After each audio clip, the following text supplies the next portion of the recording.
इधर देखिए, मैंने क्या लिखा है इस पे?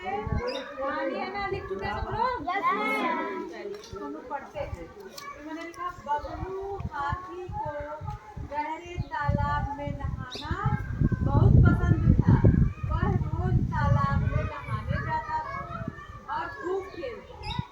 एक दिन उसे वहाँ भोला मिला जो दिखने में उसके जैसा ही था। बबलू ने भोला से तालाब में नहाने को कहा। भोला तैयार हो गया। अब दोनों खुशी खुशी तालाब में नहाने लगे।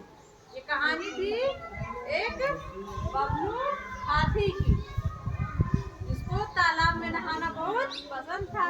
वो रोज तालाब में नहाने जाता था और क्या करता था? खेलता था तालाब में। एक दिन उसको वहाँ कौन मिला? भोला मिला। भोला बिल्कुल उसके ही जैसा था, मतलब भोला एक हाथी का नाम था, दूसरा हाथी भोला था। तो रोज वो एक दिन दिखा, किसको दिखा? बबलू को। बबलू ने उससे क्या तालाब में नहाने के लिए कहा और भोला भी तैयार हो गया। शायद भोला को भी तालाब में नहाना पसंद था। हाँ, जब भोला तैयार हो गया नहाने के लिए तो दोनों साथ साथ नहाने लगे तालाब में और खेलने लगे। अब देखिए इससे क्वेश्चन क्या बनता है? बबलू हाथी को किसमें नहाना बहुत पसंद था? तालाब में नहाना पसंद था। दूसरा क्वेश्चन, बबलू हाथी नहाने कहाँ जाता था? कहाँ जाता था? तालाब में। एक दिन बबलू हाथी को कौन दिखा? भोला दिखा। भोला कौन था? हाथी था, दूसरा हाथी था। बबलू ने भोला से क्या कहा? बबलू ने भोला से क्या कहा?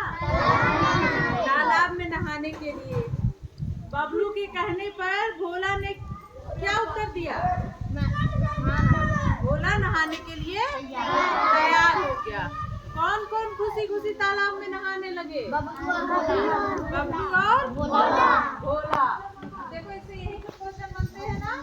तो ऐसे जो हम लोग जो भी पैराग्राफ या जो भी कहानी पढ़ेंगे उससे क्या क्वेश्चन बन रहा है, अगर हम इसको समझ के साथ पढ़ेंगे, समझते हुए पढ़ेंगे तो हम जान जाएंगे कौन कौन से प्रश्न बन रहा है। ठीक है? तो आप लोग भी जो भी पढ़िएगा उसको इस तरह पढ़िएगा कि जो समझ में आए। ठीक? एक एक लोग आएंगे यहाँ और पढ़ेंगे। चलिए, कौन आ रहा है? कौन आएगा सबसे पहले? आ जाओ, तेज पढ़ना ताकि आवाज आए।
लगे। अब आप ऐसे पढ़िएगा, केवल आपको अपने पढ़ना है और उसको तेज तेज आदर्श पठन की तरह पढ़िए। आप लोग नहीं दोहराएंगे? बबलू हाथी को गहरे तालाब में नहाना बहुत पसंद था। वह रोज तालाब में नहाने जाता और खूब खेलता। एक दिन उसे वहाँ भोला मिला जो दिखने में उसके जैसा बबलू ने बोला से तालाब में नहाने को कहा। बोला तैयार हो गया। अब दोनों खुशी खुशी तालाब में नहाने लगे। बहुत बढ़िया।